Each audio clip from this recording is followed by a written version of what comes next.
Hello students, welcome to One Solution YouTube channel and I am your teacher Sakya sir. আজি আমি class 10 or first chapter real numbers or exercise 1.4 কৰিম.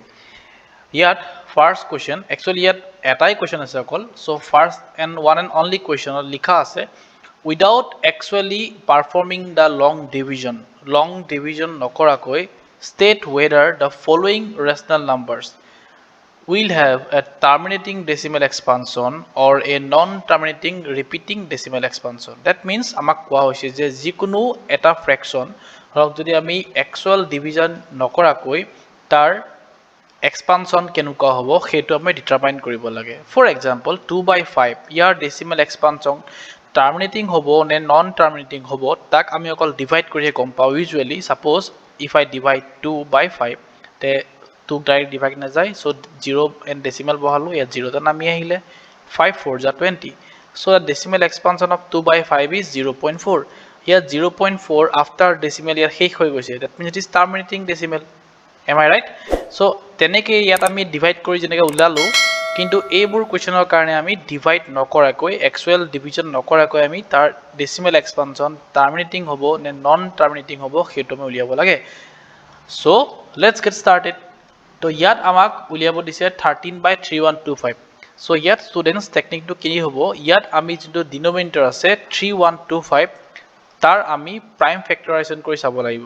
So 3125 যদি আমি prime ফেক্টৰাইজেশন কৰো starting from 5 5 6 ja 30 5 2 ja 10 5 5 ja 25 again from 5 5 12 ja 60 5 5 ja 25 again by 5 5 2 ja 10 5 5 ja 25 again by 5 so 5 5 ja 25. Now 5 is a prime number at kam khekh hoi gol, so 3125 can be expressed in the form 5 to the power 5 because here 5 5 bar paisu 1 2 3 4 5. Is it correct?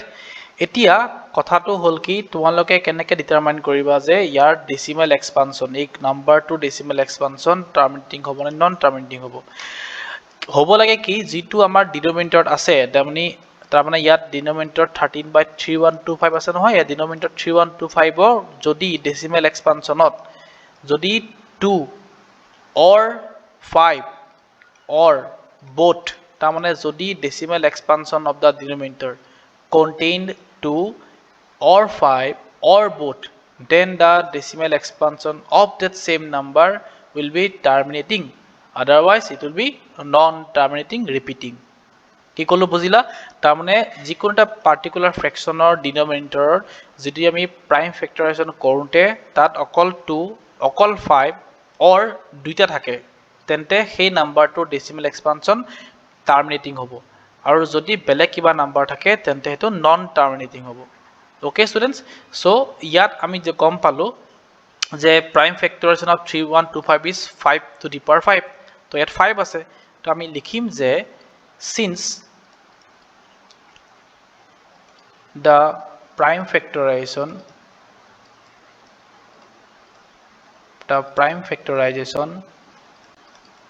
of 3125 is of the form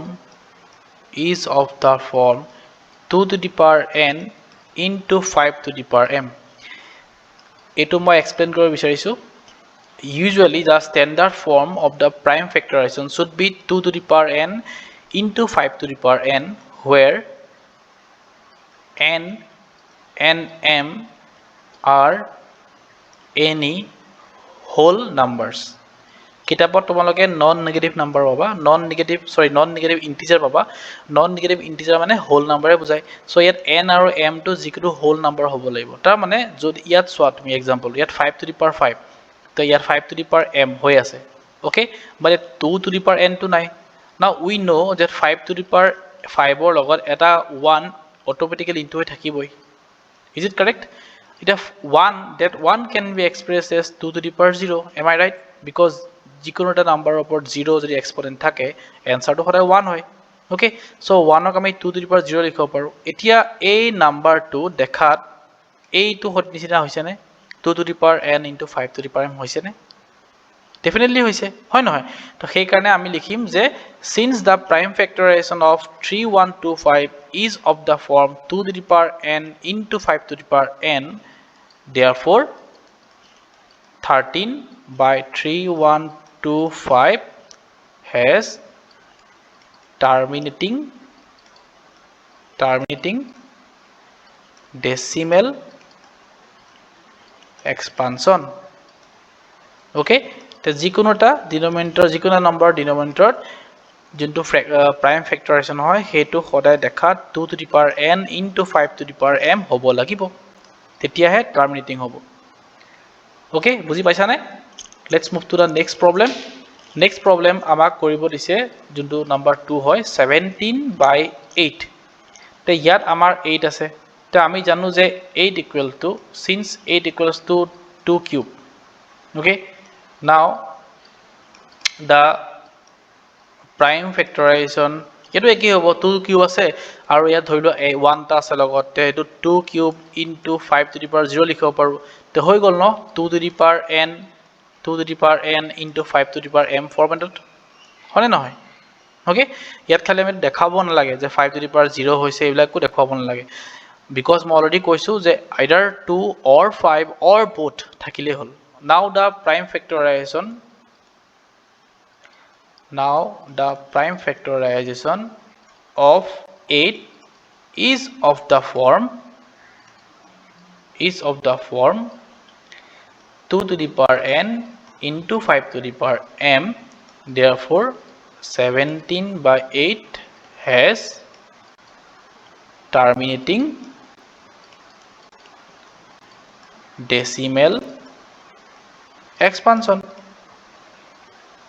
okay so এনেকৈ আমি actual division নকৰাকৈ উলিয়াব পাৰো now let's move to the third question let's see 64 divided by 455 now এটা 455 or prime factorization কৰিম starting from 5 5 9 ja 45 5 1 ja 5 now 91 ক 5 এ divide না যায় 7 এ যাব 7 13 ja 91 এতিয়া সোয়া এটো ইন্টারেস্টিং হ'ব now 455 equals to 5 into 7 into 13 তে ইয়াত তোমালোকে যদি 1 বুলি ধৰা হে 1 টোক আমি 2 to the power 0 লিখিব পাৰো ডেফিনেটলি লিখিব পাৰো কিন্তু 7 and 13 টোক তুমি কি কৰিবা সেইটো লগত আছে because I told you it must have only 2 or 5 or both but not any other number তে ইয়াত বেলেগ নাম্বার পাই গলো গটিকে ইয়াৰ ডেসিমেল এক্সপানশন কি হ'ব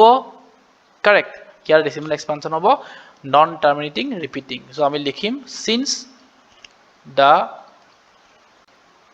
decimal expansion of 455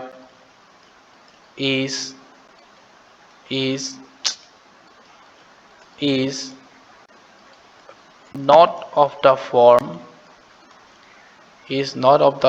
2 to the power n into 5 to the power m therefore 64 by 455 has non terminating মানে যাৰ terminate নহয় decimal expansion to non terminating decimal expansion